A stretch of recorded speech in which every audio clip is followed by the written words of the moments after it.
Fala galera que já é inscrita no Pautas e Táticas, ou você que vai se inscrever assim que o vídeo acabar. A análise rápida de hoje é sobre o Cruzeiro de Leonardo Jardim, um time que vive um momento, digamos, bipolar na temporada. É o quarto colocado do Campeonato Brasileiro, mas tem 3 derrotas em 3 jogos na Sul-Americana.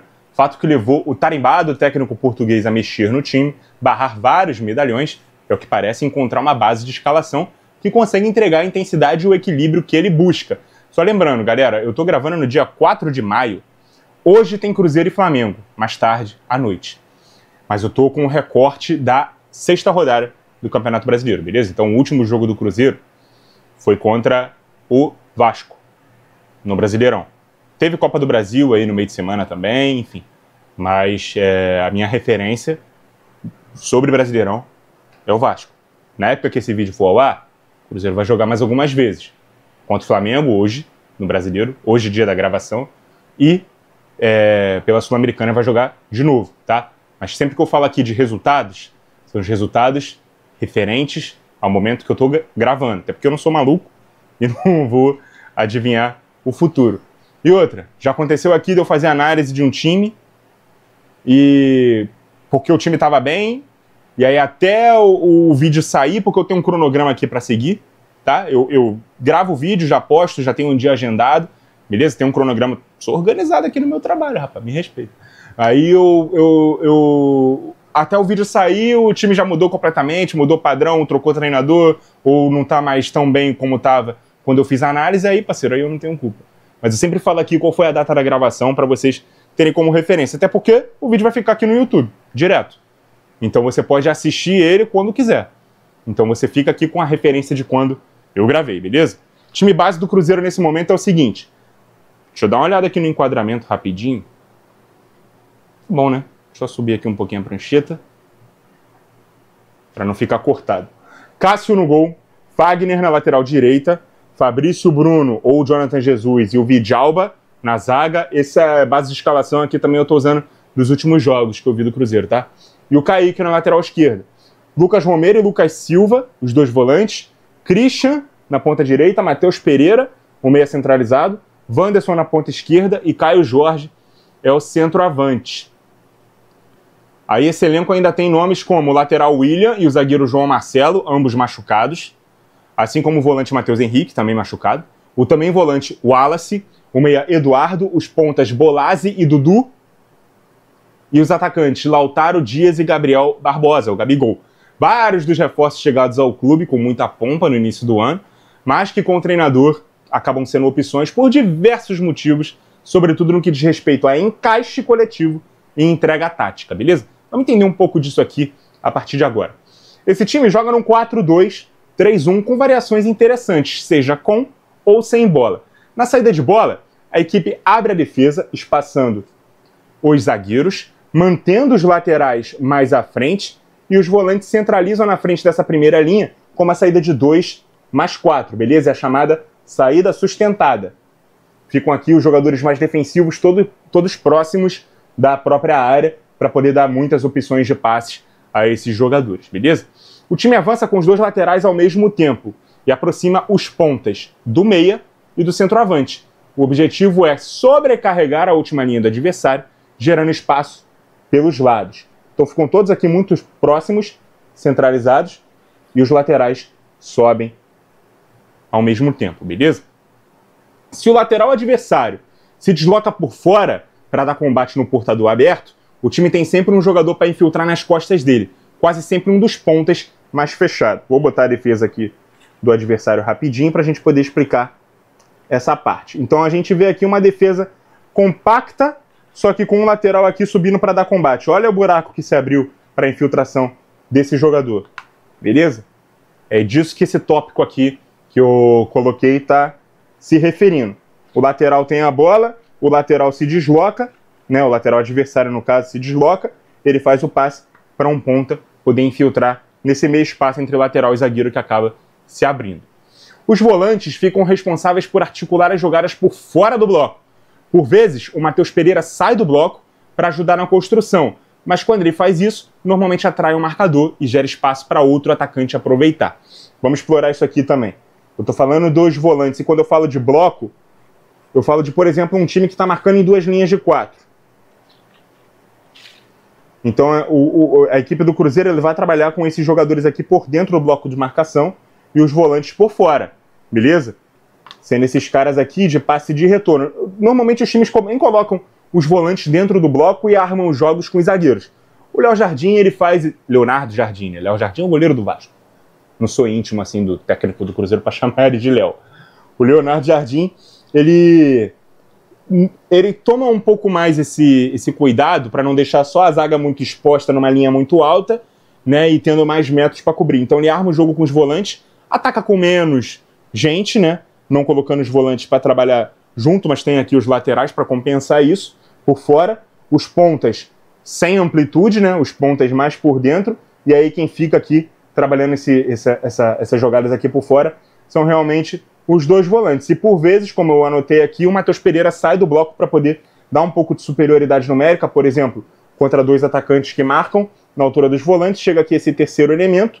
Quando ele se desloca, algum jogador aqui vai sair e alguém vai ganhar espaço com essa saída. Pode ser o centroavante, pode ser o próprio ponta, enfim, um lateral traçando uma diagonal, vai ganhar espaço com essa saída do zagueiro de dentro do bloco com esse recuo do Matheus Pereira, beleza? Já já eu vou tirar o time adversário aqui para ficar mais claro o que eu estou dizendo.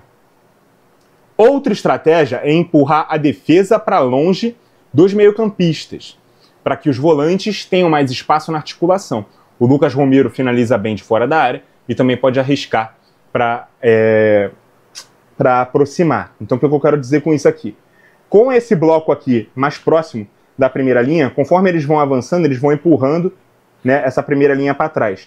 Com essa primeira linha sendo afastada da segunda, os volantes ganham metros para poder penetrar nessa entrelinha. Essa empurrada para trás e essa que fica aqui estática, digamos assim. Esses caras ficam aqui de olho nesses e esses aqui avançam para poder ter mais espaço. E aí eu anotei aqui do Lucas Romero, inclusive fez um golaço contra o Bahia no Mineirão. É um cara que arrisca muito chute, né, de fora da área, um cara que finaliza muito bem de longa e média distância, beleza? Dudu, Gabigol e Eduardo acabaram perdendo espaço no time titular, justamente pela falta de intensidade, algo que o Jardim prega principalmente no momento sem bola. A pressão alta precisa ativamente da participação dos atacantes. Vou tirar esses caras aqui para a gente poder falar desse momento de pressão alta, beleza? Colocar aqui o time no seu sistema base, que já já a gente vai falar disso.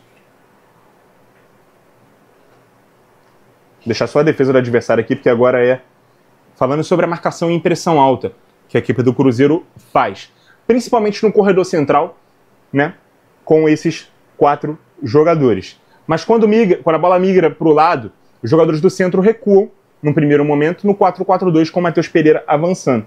Então esses caras aqui vão fazer isso. E esses caras que estavam mais fechados, né, os pontas, eles vão recuar para que o time migre para um sistema de 4-4-2 e o Matheus Pereira fica aqui do lado do Caio Jorge como esse segundo atacante, beleza? Isso quando a bola vem aqui pro lado.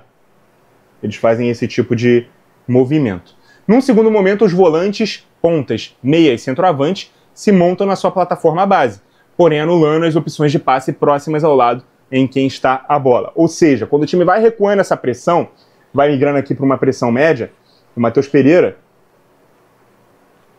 ele vai voltando aqui para sua posição, né, base de meia, por trás do 9. Beleza?